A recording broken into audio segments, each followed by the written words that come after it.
I am so glad you are here. It is alive. It is the Wednesday show. I've got RavenWolf with me. We're going to be chatting in a little bit about some upcoming classes. But in the meantime, what am I drinking? What am I wearing? Well, I'm drinking quite the collection today. I've got some burdock, some eleuthero, a little heavy pinch of turmeric. What else did I throw in here? Oh, a piece of peony root. Yes. As bitter and as acrid as peony root is. Yep, I like just a hint. And here it is. And of course, there's the what am I wearing? Once again, beautiful, gorgeous rings from Tracy. Now, I wore this one last week. This is the faceted, the name escapes me. You know what it is, though. Someone will comment at some point. This is, believe it or not, a faceted kyanite on today as well.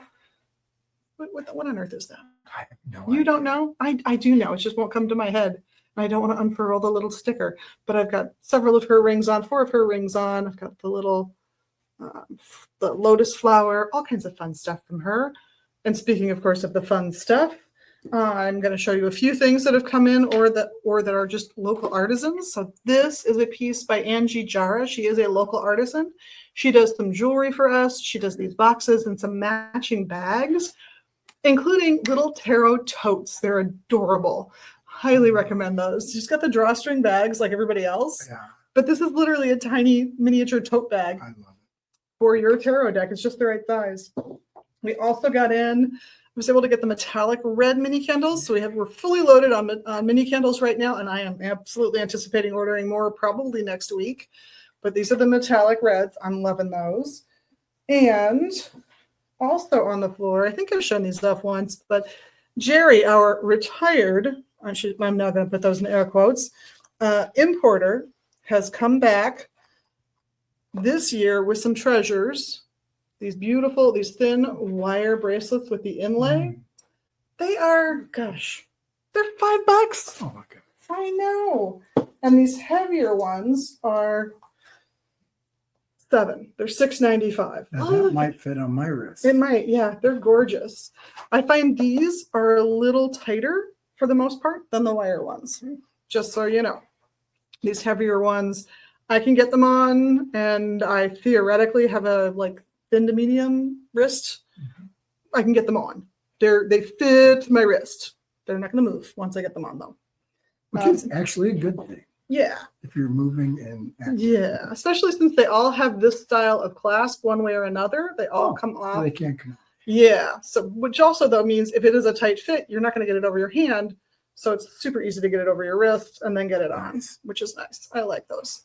So I just think they're cute and adorable. And when they are gone, I hate to say it, they are gone.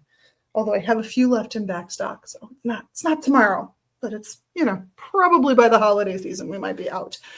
Speaking of the holiday season and Jerry and her imports, I am thinking about doing a Jerry trunk show here in the classroom where I am right now with RavenWolf. So if you guys are interested in the bags, the scarves, the jewelry, the trinkets, all the wonderful things she brings in, we have so much more than we are able to display in this space that we're thinking a trunk show in early November.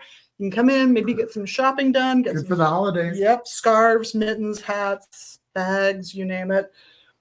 So many scarves. You just said the cold weather thing. I know. It's a little chilly today. Oh, it is coming. Yeah, we're going to be reminded that it's Minnesota for the rest of the week. And I'm like, ooh. I've got my warm top. My little shell is warm. The other thing I wanted to show you guys, and these are not going to be out on the floor today. I'm hoping we get them evaluated today.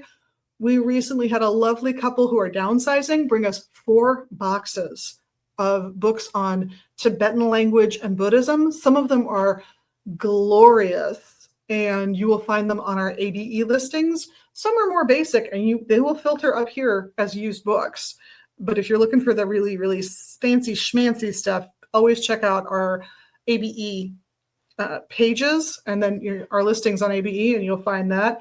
But the other day, after we got all the books evaluated, they came back with wonderful, beautiful things you would associate with Buddhism. This is a butter lamp. So you would put traditionally yak butter. I did look that up. Find that out. But people will put oil in here. They'll put ghee in here if it's been properly prepared for it. And yeah, there's a fancy word in front of the ghee to describe the kind of ghee you need. There are a plethora of statues. This one's a little on the heavy side. And in fact, most of them are, quite frankly. And wonderful things like this offering bowl, which I'm going to pull all the pieces out. What you normally do with this kind of offering bowl is you fill the base with rice. Oops, not messing the microphone up. There we go. Then once this is filled with rice, you put this on top and treat it like another bowl and fill it with rice. And then you put this on top of that and you fill it with rice. And you put this on top, you fill that with rice. And then this goes on the very top. So you get this tower effect for your offering of rice. It's very pretty when you take a look at it. This is a really nice set, so we'll see. But I'm staring at a whole pile of other things, bits and bobs, incenses, tapestries. I'm hoping, cross my fingers, that between Liz and I, because yeah, there's another Liz here, and I would say we're remarkably different, but we're both women of a certain age, meaning there's some gray in our hair. She's a little younger than me though. Glasses, white ladies with originally dark curly hair. You got to see us to be able to distinguish between us. I can't. I'm heavier and taller a little, Yeah. But you know. So if you ask for Liz, you might get either one. You could get either one of us. And in fact, we worked together yesterday and we worked together today. So it can be confusing. I just want to let you know. There's two of us. So we're hoping between the two of us, we can get this evaluated today because it's less than 24 pieces, I think. But if we can get those done and get the offer in and get the offer approved for the nice couple that's downsizing, we will get this stuff out probably during the rest of the week. Yeah, it'll be beautiful. Absolutely lovely. I'm staring at this lamp, the kind of like the where you pour. Fabulous stuff coming in. Oh yeah, I have to show this one off. I can't resist. There's one more I got to show you guys. Yep, looks like it's a little broom, but you could also, I think. So yeah, it's covered in peacock feathers. I just think it's 5 peacock feathers per side. I think it's gorgeous. So anyway, that's what's going. That would clear your space. It would definitely clear your space. And I recognize it's Buddhist, but one of the things that leaps to my mind is the association of peacock feathers with Hera. So I also think, therefore, about women's rights. I think about, because she was all about the fulfillment of the marital contract. She was about marriage rather than love. So she was very much about, no. She gave you an heir. You now owe her for the rest of your life, sir. Do not piss me off. I am Hera. That's her basic. More than alimony. Yes, more than alimony. Yes. They would march women. There would be women-only parades marching to her in ancient times with these mullein torches. So you take the mullein stalk and you dip the flower heads in wax or oil. Man, it's a great wick. It stays lit for hours. It's amazing. You do a really long parade with it. Anyway, so I see the peacock feathers. One of the things I think about actually is women's rights from a perspective that's 4,000 years old. So anyway, that's what's going on. What's happening here at the store? My herb class year 3 is starting next week. I'm very excited for that. I've got to communicate with those guys. I have, the entheogens class is on Sunday, and it's definitely, for sure, it's a go. So if you're watching and you were ever curious and wanted to take it, I think it's priced at $30 because we're going to make you the tea, and then I am here for the rest of the day in case you have questions. Even after class, I'm here to consult with. No one's ever done that, but I like it as a safety measure. Okay. Other classes we'll have coming up on Sundays. The rest of these are going to be by donation for the most part. We have the Tarot Lab with Nooch. That comes up on Tuesdays. Astrology has been moved to a Saturday, but we will be having the class by donation on Saturday for astrology. Palmistry will be coming up at the end of the month. It's always the 4th Sunday of the month. So be careful. It's not the last. It's the 4th. Reiki Share is always the last Sunday of the month. Ooh, who am I missing? We had a wonderful time with Mr. Mooneygle. Thomas Mooneygle was in last week for a little seminar and a book signing, and it was a joy to have him here. Shout out to him and, of course, to Louisville, Kentucky. Been a long time since I've been to a family reunion down there, but it was always fun. What else is going on? Let me think. What else could we be talking about?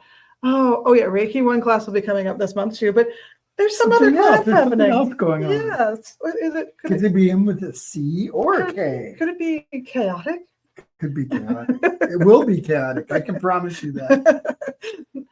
While RavenWolf is one of our delightful tarot readers, and I'll go over them before we go too, because we've got some new ones for you guys to consider. Chaos Magic class is coming up this month, and next month it's going to alternate with another class, but let's start with Chaos.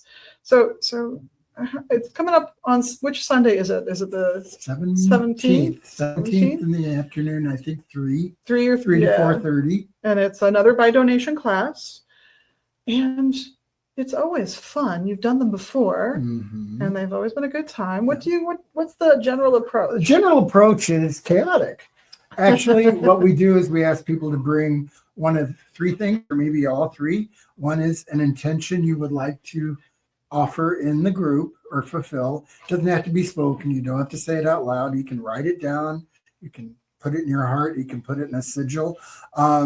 If you have an object you use for your magic, any object, bring it. It's sort of like these shows where you're given 5 ingredients and you have to create a dish out of it. And the third thing is we want you to bring your goodwill, because really all this comes down to is not just intention for yourself or for other people, but it's goodwill toward the universe. And so we're going to bring those 3 things together here. And a lot of elements of chaos magic are amazingly appropriate for today. Can I talk a little bit about Please that? do. Okay. Background, chaos magic started in the 70s in the United Kingdom. It was sort of a response to ceremonial magic and all of the uprising of modern interest in ceremonial magic, Western esoteric tradition. Well, that was a fairly rigid system. Yes, it was. And if you did not comply to the teacher you had, you weren't going to get anywhere. That's a very good point. And so in the 70s, if you think of ceremonial magic as like a symphony, chaos magic is like a garage band song. Yes. It really is much more about bringing together what you have around you and using that. And the further thing that I think is important about chaos magic that is sort of under the radar, but it's there, is that really in chaos magic, you believe everything is alive. Yeah. Every single thing you see. So it isn't just that your ceremonial dagger and your cup and your pentacle and your candle have value, but your lamp has value. Yeah. Your butter knife has value. Yeah. Your glass you use to rinse after you brush your teeth has value. I was talking about that earlier this week in one of the shorts. We're talking about that idea of everything. If it does not produce energy, at the very least reflects energy. Even if it's just light, it's still manipulating the light around you. Mm-hmm. It's interacting with you, whether it means to or not. Just like that guy on the bus that you weren't trying to interact with is interacting with you, even if only by, perfume choice. So that idea that it's all alive, I don't think it's a stretch particularly. No, I think it's really true. Yeah, the whole universe is interactive. Yeah, Aidan Wachter, who is a kind of a second generation post-chaos magician, calls it the field. There's an energy field out there, and you're called to deal with things that and objects and people and entities. And that's the other piece that I think chaos magic has. That's slightly different than ceremonial magic. Back in the Middle Ages, you would see people commanding demons to come forth, compelling them to their will, whereas in modern magic, and especially in chaos magic, it's more consorting with and working with. So it isn't hierarchical. Now, if you think about their backgrounds, when you have kings that get rid of their wives, when you have soldiers that are out marching, you can see why that system would be valuable. Yes. But in these days of egalitarianism and hopefully equality, you begin to see that it's really more working with the object or the demon or the god rather than commanding them or actually being submissive to them either. I have to say, this is completely off the wall, a sidetrack, but if you want a really good example of a modern perspective on ceremonial magic, not described as ceremonial magic in the book, but it is a great description of it. There's a series of books by David Edding, and sometimes he also credits his now, I think now ex-wife, Lee. And the whole thing, to me, the whole thing reads like they played a really good D&D game and he parlayed it out to 5 novels. But in there, one of the groups they encounter, societies they encounter, is all demonic magic based. These people call demons, and the demons fulfill their will, and that's how they do things. So if one of the roaming groups, it's the nomadic peoples, if one of the nomadic peoples encounters another, their 2 primary magic people might do battle. They'll do it through their demons. It's depicted very clearly. What happens if you summon a demon more powerful than you? What happens if you step outside your protective markings? Because the demon will suddenly rip the costume they had to put on to see you to shreds and come eat you. Sounds like a Marvel comic movie. Doesn't it? Yeah. It really, I keep waiting for that whole series of books to be turned into a series of films or a television show. I think it would be very entertaining. But yeah, if you want to read like a description to really get an emotional handle on what some people object to about ceremonialism, while this is depicted sort of as a quasi-shamanic practice, just because this is in this universe, every society has their own individual god, and the gods are real and they interact. These people have never been claimed by a god. That's why they work with demons. They don't have a god. So... Wow, it sounds like the rewilded universe we all want. Yeah. But just a different version of it. Yes, exactly. Speaking of books, I have a couple of books I wanted to recommend from here. Whoops, there we go. Yeah. Liber Null and Psychonaut by Peter J. Carroll. And also This is Chaos. You want to hold it up? Yeah, I'll play mana for you. Those are, there we go. There we go. Those were the books I started with. And I'm going to read a couple of key words that I actually did this speaking into my phone after listening to these on audiobook on my way to perform my first chaos magic thing. Wow. Which we will talk about in a minute if we have time. Yeah. Okay. First of all, there's a slogan that's used in these books. It says, nothing is true and everything is permitted. Gee, that sounds kind of formless and void, but it really is not. Because it's fast, it uses what's at hand, it's practical, it's portable, creative, unexpected, and energetic. It really does have a form. It just changes over time. One of the things I like is karmic accelerant. That's what this is. It doesn't necessarily change the outcome. It accelerates what is already in your brain and in your soul and brings it forth in the world, which also talks about what is this world about? Is it linear? Is it circular? And in this particular chaos magic world, it is really an ellipse. You are coming into manifestation, but as part of that, you're also going out of manifestation. So again, there's this kind of perpetual motion, which is a little nerve-wracking to those of us who like things nailed down. But it's also very realistic, I think. But also very empowering as you grow into that new change, that new shift. You're empowered to participate in it as fully as you can, I think, by chaos magic. I think so. Positioning you to, succeed. Yeah. One of the things that everybody gets to write their own slogans, right?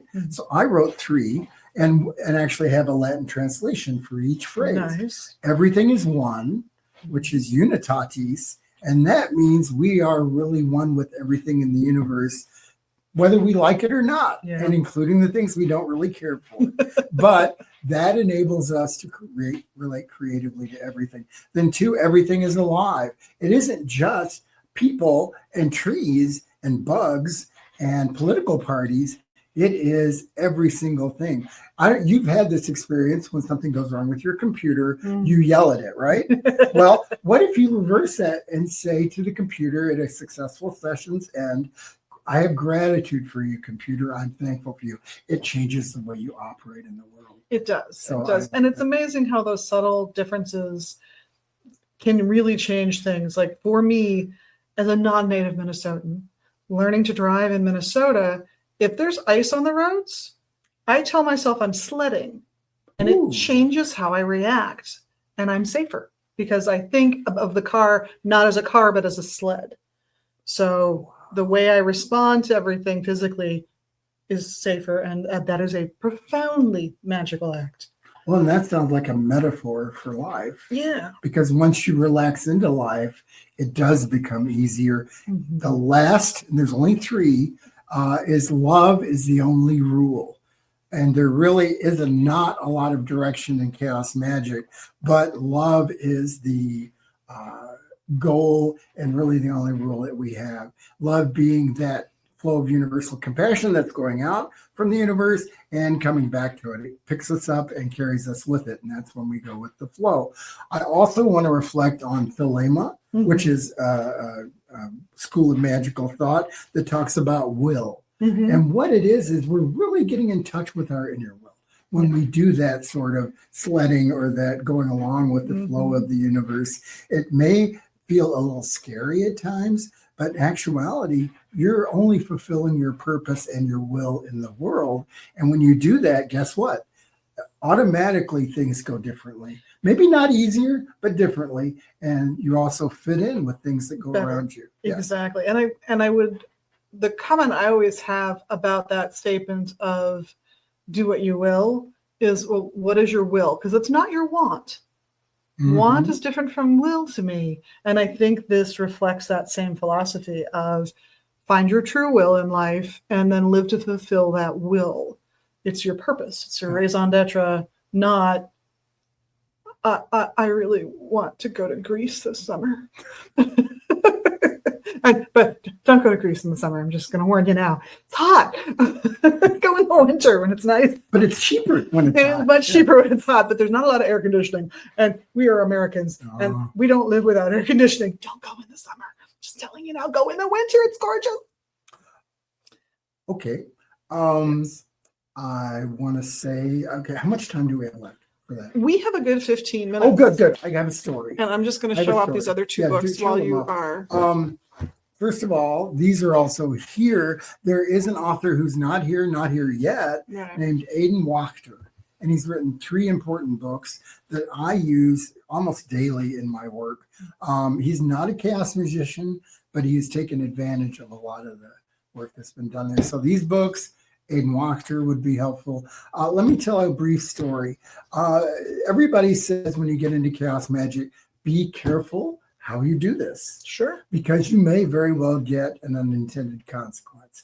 Well, remember I told you I was driving from my first experience of chaos magic, and I drove to Duluth, settled down into my timeshare for the weekend to go up for GLBT Friday. Nice. And I pulled out all my ordinary stuff, made my circle, did my intention, did a sigil to have a really interesting weekend. Wrong choice of words. Wrong choice of words. I had a great weekend. However, I stopped at a grocery store, and unbeknownst to me, someone had seen my certain person for president sticker and come and loosened the lug nuts on my left front tire. And I didn't see or feel it right away. And then on Sunday morning, I'm getting ready to go to the parade, and I'm driving down Superior Street, and all of a sudden, there's this clunking going on. Clunk, clunk, clunk. And then I got to the place where I was going, and there was a perfect parallel parking space. So I slid into it. I thought, oh, thank you, gods. And then as I slid into it, I saw my left front tire rolling across Superior Street. And of course, I had to call somebody to come tow it, had to leave it there for a week. All the stuff that was chaotic and awful. At the same time, what I had through that was peacefulness. I was not angry about it. I had an interesting conversation with my tow truck driver that revealed what had actually happened, because apparently that was not the first time that had happened in Superior. It's occurred before. So I did not feel lonely anymore. I felt like there was somebody else out there who knew what I was experiencing. And then finally, when I got to the end of that experience, I learned that you need to be very specific. So fast forward to Samhain, October 31st, I did another ceremony, and that exactly the opposite. 2 days later, what I had intended for came true in a way that I had never expected it to happen. I won't get any more detailed than that, but it shows the difference. Same method, same tools, intention is everything. It really is. In fact, it's one of the reasons why on the rare occasion we get asked to do magic for a customer, if somebody will come in and say, can someone here do a spell for me? My answer is always no, because I don't know the nuanced parts of what you're asking for, because I'm not in your head. No one is. You are the best person to define your magical needs and how you want to see them fulfilled. Can you mess it up? We all do. We all do. It's part of the learning process. and you won't make that mistake because you heard the story, but you'll make your own. And you'll learn from it. And maybe you'll get online and you'll tell your story and save a few people from that tragedy. But do your own magic, I think, is one of the things that about Megas Books. It's part of the empowerment mission of Megas Books to help you succeed in doing your own magic. And chaos magic is a great way to start that process. True that. I think it gives you permission to, by all means, buy all the reference books. Buy a 777. It's got a lovely, huge table of correspondences, and you are welcome to use them. But when you look at something and you go down the list and you find the spot you want on that particular part of the table and you go, I've never heard of that before. I wouldn't know how to get it even if I knew what it was. Let me Google it. Okay, that's not helpful. Google, you're not answering my real question, because it might have been spelled differently in that time. There's a lot of what would now be considered misspellings of a lot of herbs, particularly because you hear in your accent as well as speak in your accent. So you've got to picture somebody from northern China saying somebody to some who was born and raised in a upper middle class part of London, hearing that and writing it down phonetically for them, versus somebody from Arkansas in southern China doing exactly the same thing. They will not be spelled the same way. We now have a standardization for how we spell those words, but in the era of when 777 was written, that didn't exist. So you might get nowhere with that table. The thing it says to use, you can't find or can't figure out what it is. That's okay. You don't have to follow the table. You can find a good substitute, and I promise you can find a good substitute by looking around the space you're in. And that's the whole point. Yeah. Totally. That's why I'm excited to have different people bring different things, because we will create a new recipe. We will create something that's entirely different. No guarantees as to outcome. However, I trust the universe that if we gather with a good intention, however many of us there are, that will have a good result at some point. Yeah, it's part of the fun. Yeah. Love it. It's adventuresome. Yes, I would. And I would also, if you do magic of any kind, no matter what kind of magic you're doing, I would always think of it not as going to the grocery store and getting the things you want, but rather participating in a community share of agriculture, a CSA, where you're going to get a proportion of that farmer's crop. Whatever it is. Yeah, whatever it is. So if they have a hailstorm and the tomatoes are gone, you're not going to get tomatoes that year, but maybe all the carrots and potatoes you could possibly ever eat. And, some amaranth for fun. But now you're like, what do I do with that amaranth? What do I do with that? How do I? And you're stuck trying to figure it out. Yeah. And that's either a hardship or a wonderful joy. Well, it's sort of like when you come into the store and we here have all these different traditions just kind of mixed together, and you get to choose which shelf you're going to pull off of and what object you're going to use. And we're here to help you do that, but it really is your choice. And I really am happy when people are creative with things and bring things together that don't natively belong together. Because that to me is the energy of magic. It's like these two things coexist in the universe, but you're bringing them together for an intention. And that's the power of magic. And that's also how cultures and individuals create beautiful new things.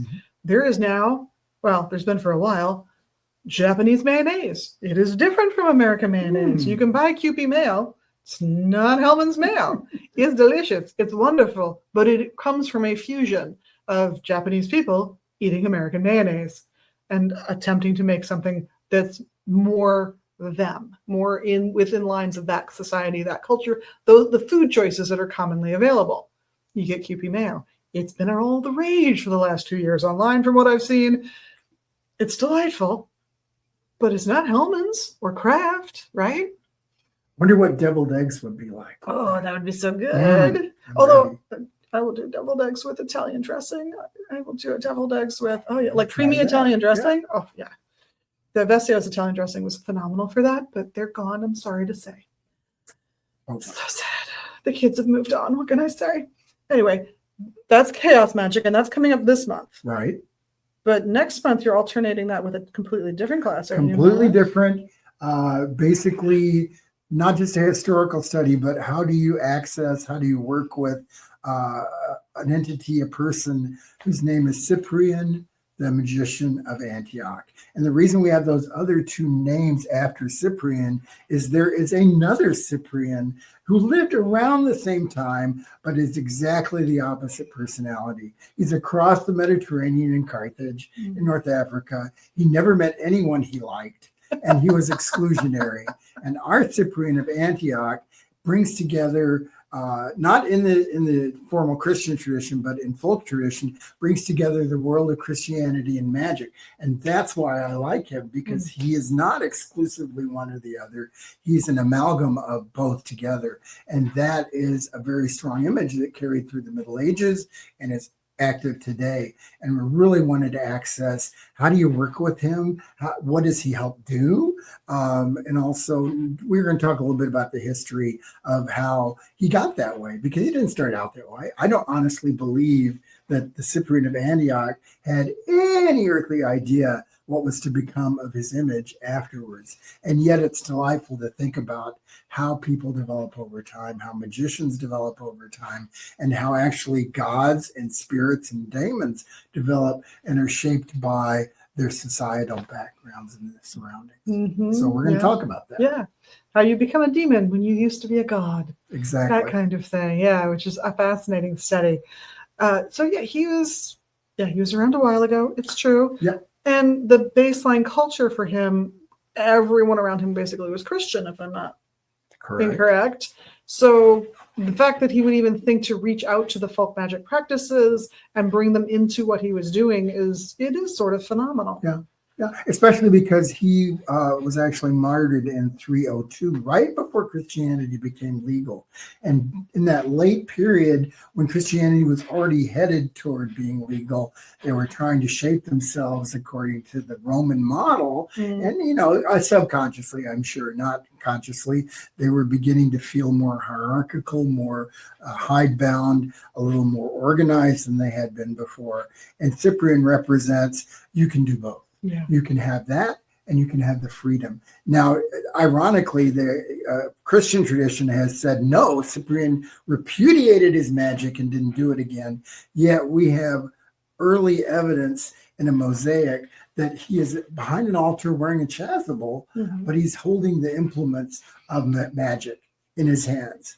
And that, to me, is the ultimate picture of who he is, that he does both. Which I value myself, because I came from a background that had a lot of Christian elements in it. And I do not think of what I do today as a repudiation of that, but a development. I love that idea.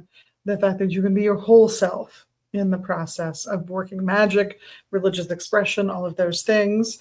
I should say we do have translations of St. Cyprian's workings. We've got a 2-volume set that's available. If you are interested in checking out those books and getting those before the class next month, it would be a lot of fun to see you all there. Yeah. Is anything else before we close out for you? I think that's it. All right. Well, other than enjoy this beautiful, cool day. Yeah, that's true. I will remind you all about our wonderful readers. We have 3 new readers who've started, so come check them out. Margaret is reading on Saturdays from 3 until 6. She is very popular. She's worked out. She's just been absolutely delightful to work with here for all of us. But you guys love her too. So if you have not come and checked out her readings, I recommend it. We have Jesse doing runes on Tuesdays from 3 till 6. And he's gotten some really interesting readings going. It's been fun to watch him do his thing.